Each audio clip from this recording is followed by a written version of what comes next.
Every hero has their story, but sometimes the hero is the one writing the story. If not for them, we wouldn't know where we've been and how it relates to where we are now. I talked to a local man who's put pen to paper capturing our local history.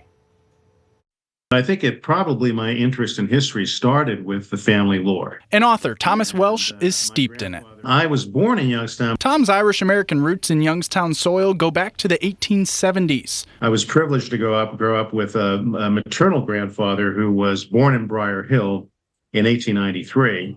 Safe to say those first-person accounts planted a seed that grew into multiple published books over the years. So the first book was on the Catholic elementary schools. I was then commissioned to write a history on the Jewish community, the local Jewish community.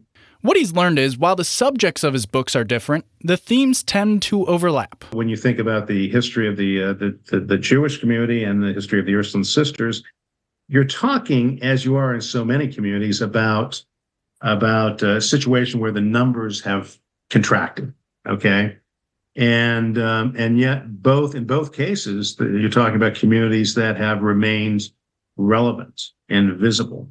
Relevant and visible. That's what Welsh is doing with our history in each of his books. And I think even younger people in Youngstown who might not be assumed to have a natural interest in history, sometimes the tendency to think younger people are interested in things that are more current.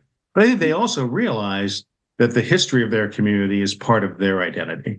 Welsh didn't talk about any upcoming projects, but said he's enjoying recording the stories of those living at the local assisted living facility he works at. That's a good analogy for what happens in a community if you don't record those voices, is we lose the capacity to tell our story because the people who are actually there haven't been documented. Their stories haven't been documented. Tom Welsh's passion for the Valley's history and keeping it alive is exactly what makes him a hometown hero. Well, I'm very flattered, and I didn't expect this at all. Thank you.